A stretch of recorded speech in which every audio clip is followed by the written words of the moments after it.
Welcome to a Prophet's Classroom, classes in session.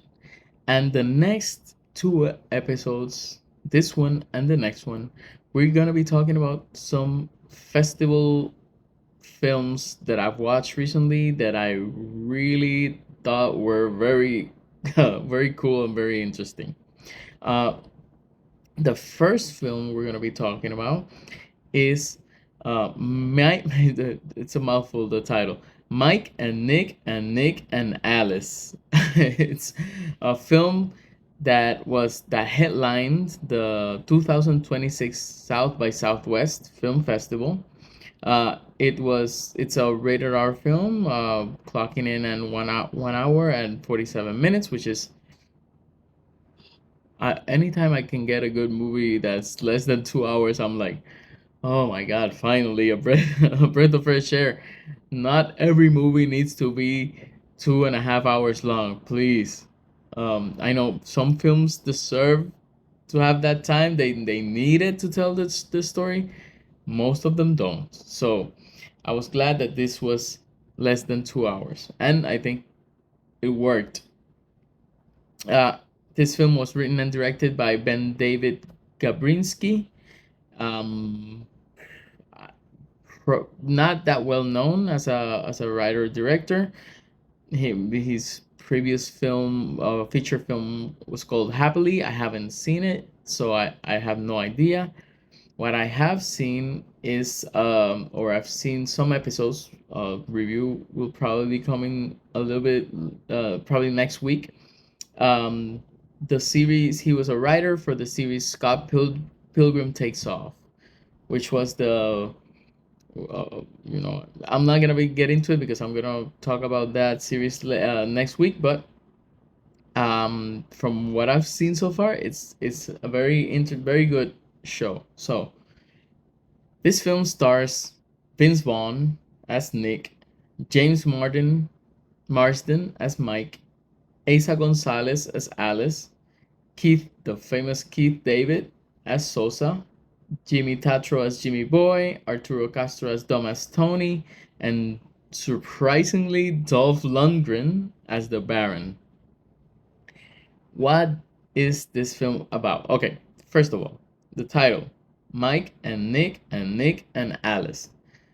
So you get sort of you I already gave you like the probably the biggest actors in this movie, and there was only one actor called Nick, played by Vince Vaughn.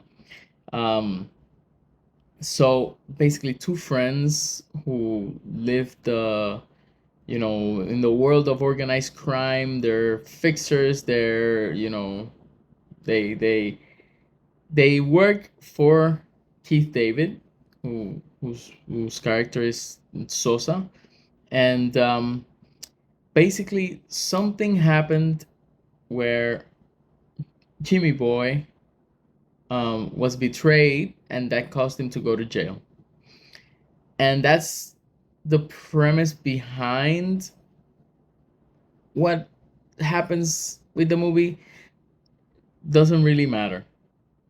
The thing is that also Asa Gonzalez's character Alice was the girlfriend of Nick, and so they all know each other, Mike, Nick, and Alice. But I mean, I have to say something about what this movie is. It's kind of, I don't want to ruin it too much, but basically there's some time traveling happening here.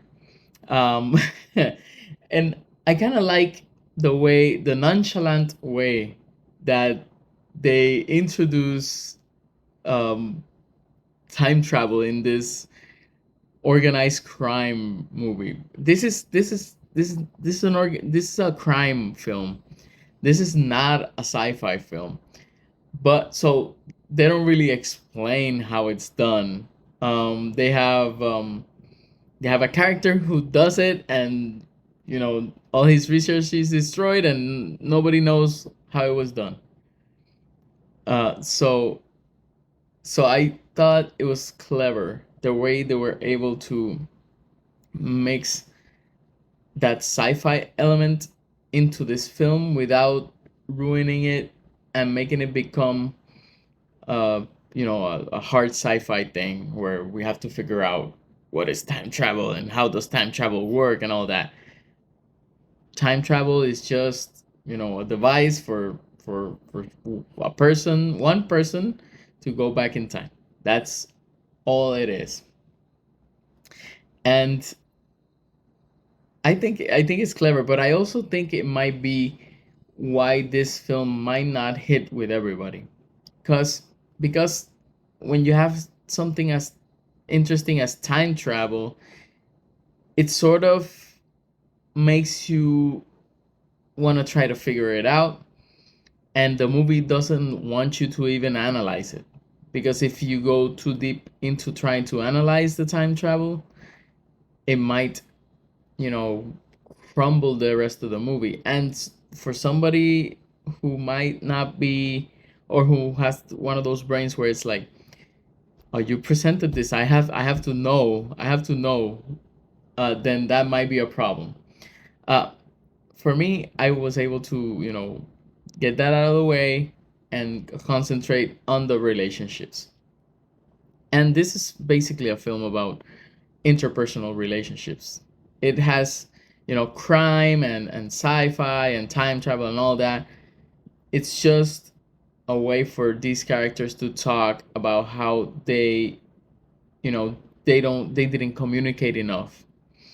um Whether it's Nick with Alice, whether it's Nick with Mike, and Mike with Alice, um and especially all of them, and how their relationship kind of broke down and was getting rebuilt. So it's a very interesting film. I liked it. I was very entertained by it. I think Vince Vaughn is he's suddenly become like this action um actor, which I think it's awesome. He also did that film Cell. Oh, I can't remember the name, but Cell Prisoner something. But that was also very good. And James Marsden, we know him as Cyclops from the X-Men series, the original X-Men series. So it's action packed. It has some good pacing. It has all this relationship stuff, but it never really, they are able to do that while also having giving you like high octane. So if you get a chance at some point to watch Mike and Nick and Nick and Alice, you should give it a shot. I would probably give it also a 5 star, a 4 stars, 4 out of 5 stars. It's an entertaining film. So with that said, class dismissed.